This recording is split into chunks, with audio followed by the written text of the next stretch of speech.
Dear students, welcome back to Supply Chain Management. Myself, Professor Subramania Bhagwat, your computer science coordinator. We were studying about supply chain management. Last class we studied. Now, today we are going to study about advantages and goals. First advantage is it develops a better customer relationships and services because supply chain itself, word itself says, from manufacturer to end user, everyone who have involved, everyone includes there. So it develops a better customer relationships and services. The very important advantage it is. Second one, everyone from manufacturer to end user, everyone involved. So yeah, minimum delay or what I call better delivery mechanisms for products. It creates a better delivery mechanisms for products and services in demand with a minimum delay. Minimum delay it provides services. This is a second important advantage. Next advantage is it improves productivity and business functions. Next, it minimizes the warehouse and transportation costs, minimizes direct and indirect costs, assists achieving shipping of right products to the right place at the right time. This is one of the important advantages. Then enhances inventory management, supporting successful execution of just-in-time stock models. Next, assist companies in adapting to the challenges of globalization, economic this thing, apparel growth, expanding consumer expectations and related differences. Assist companies minimizing waste, driving out cost where wastage is occurring. We'll find out this and driving out costs and achieving efficiencies throughout the supply chain process. Any important five advantages you should write. Refer the notes which I have given to you. Next one is a very important thing is goals. What is supply chain management goals?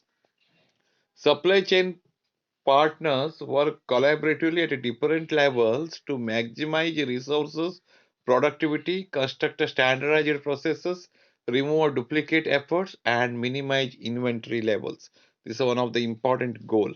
Second one is minimization of supply chain expenses, very essentially, especially when there are economic uncertainties in companies regarding their wish to conserve capital. That is a very important goal. Cost efficient and cheap products are necessary, but supply chain managers need to concentrate on value creation for their customers. Fourth one is exceeding the customer's expectations on a regular basis is the best way to satisfy them. Increased expectations of clients for higher products variety, customized goals, goods, off-seasons availability of inventory and rapid fulfillment of a cost comparable in-store offering should be matched. To meet consumer expectations, merchants need to leverage inventory as a shared resources and utilize the distributed order management technology to complete orders from the optimal node to the supply chain. These are all the important goals. Next important question is wait. Yeah, revaluation. That time you have to explain about first revaluation 1910 to 1920. Example is this question is evaluation of supply chain management. The evaluation supply chain management has been gradual process.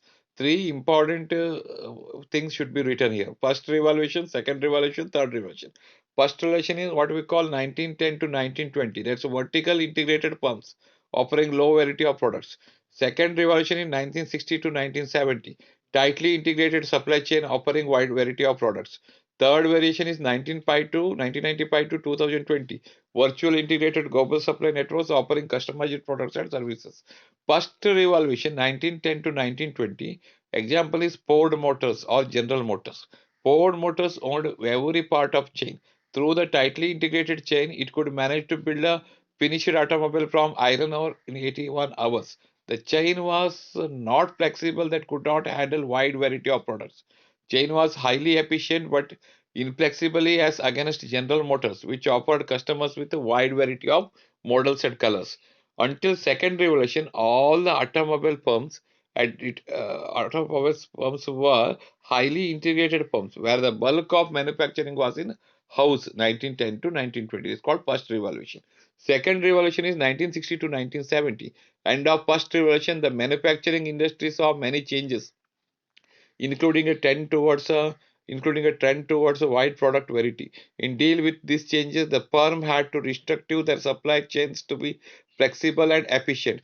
The supply chain, this is Toyota Motor Company, example, 1960 to 1970. The supply chain was required to deal with a wide variety of products without holding too much inventory. Then, yeah, Second revolution, Toyota Motor Company allowed the final assembly and manufacturing of key components to be done in house. The bulk of the components was sourced from a large number of suppliers who were part of the system. That key refers to the set of companies with interlocking business relationships and shareholdings. Toyota Motor Company had a long-term relationship with all the suppliers. Okay, yeah. Next, third revolution is in 95 to 2020. Information technology, which is evolving faster than this example, is Dell computers. Dell computers allow customers to configure their own laptops and track the same their productivity and distribution systems. Apple offers personalized digital services to customers, and iPod class example of same. Bharati Airtel allows services like My Airtel app through which customer can unique personalized experiences. Next, very important thing is this all those things notes you just refer. Next, very important thing, what I want to explain you is decision paces. Successful supply chain management requires many decisions relating to the flow of information, product, and funds. Each decision should be made to rise the supply chain surplus. These decisions fall into three important categories. First one is strategy or design. Second one is planning. Third one is operation. Decision paces means supply chain design, supply chain planning, supply chain operations. Supply chain strategy or decision. During this phase, a company decides how to structure the supply chain over the next several years. They are planning, they are designing, or they are doing the strategy. Next decades, how to structure these things. It decides what the chain configuration will be, how resources will be allocated, and what processes each stage perform. Strategic decisions made by companies include these are all the things, including supply chain strategy, whether to outsource, perform supply chain functions in house, the location and capacities of production and warehousing facility, the products to be manufactured or stored at various locations, the modes of transformation to be made available along different shipping legs, the type of information system to be used. All these things it includes. A firm must ensure that the supply chain configuration supports its strategic objectives, increases supply chain surplus during these phases. Next one is wait. Next, supply chain design decisions are typically made for long term. Huh? Always remember, not for strategies, for not for 1 day, 2 day, short term. It's for long term, and are expensive to alter on short notice. Yes, they may change the things. They suppose some modification required, immediately they can do that things. Consequently, when a companies make a decision, they must take into account uncertainty in anticipated market conditions over the following years. It is important for companies to continuously revisit the supply chain strategies and make necessary correlation to align themselves with the changing conditions. It's in cases where the application of tools and emergencies impacting supply chain. Next is important thing is supply chain planning. Supply chain configuration determined strategic or decision pieces fixed. The configuration established constraints within which planning must be done. The planning is very important thing. The goal of planning is to maximize the supply chain surpluses that can be generated over the planning horizons given the constraints, design phases. Next, these are the things important. Then supply chain operations. The time horizon here is weekly or daily, shorter than the planning phases. During these phases, companies make decisions regarding individual customer orders. At the operational level, supply chain configuration is considered fixed and planning policies are already defined. The goal supply chain operations to handle incoming customer orders the best possible manner. This study these things. The main thing is that okay, this heading should match whatever you are writing. Then where next important question is supplier customer chain process. There are two ways, cycle view or push and pull view. Cycle view means the process in a supply chain are divided into series of cycles, each performed at interact between two successive stages of the supply chain, where push and pull view is different. The process in the supply chain are divided into two categories depending on whether they are executed in response to a customer order or in anticipation of customer order. Pull processes are initiated by customer order. Customer orders initiation called pull, whereas a push process are initiated and performed in anticipation of customer order. Cycle view if you study, observe this customer, here customer, retailer, distributor, manufacturer, suppliers. Okay, we can see that things. Cycle views. In between retailer and customer, there is a customer order cycle is there. In between retailer and distributor, replacement cycle is there. In between distributor and manufacturer, manufacturing cycle is there. In between manufacturer and supplier, place procurement cycle is there. Each cycle occurs at the interface between two successive stages of supply chain. Not every supply chain will have all cycles clearly separated. Yeah. Each cycle consists of six sub-processes below. So six sub-processes like supplier stage market products, buyer stage places orders, supplier stage receives orders, supplier stage supplies orders, buyer stage receives supply, buyer's return reverse flows to supplier's third party. Like this, six sub-processes will be there. The cycle of activities then begins again. Depending on the transformation, the sub-processes can be applied to the approximate cycle. Within each cycle, the goal of the buyer is to ensure products availability and to achieving economics of scale ordering. The supplier attempts to forecast customer orders and reduce the cost of receiving the orders. The supplier then works to fill the order in time and improves efficiency and accuracy of the order fulfillment process. The buyer then works to reduce the cost of the receiving processes. Cycle view, okay. Reverses flows are managed to reduce the cost and meet of environment objectives.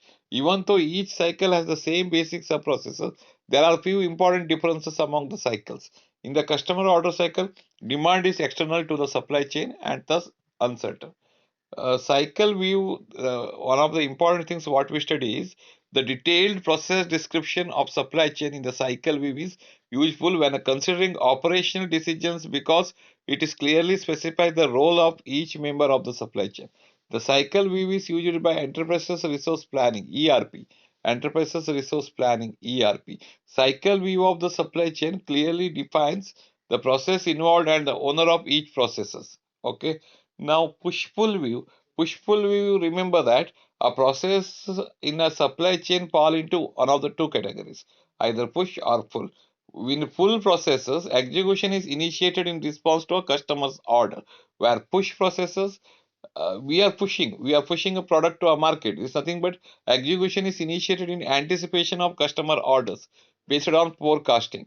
Pull processes may also refer to as reactive.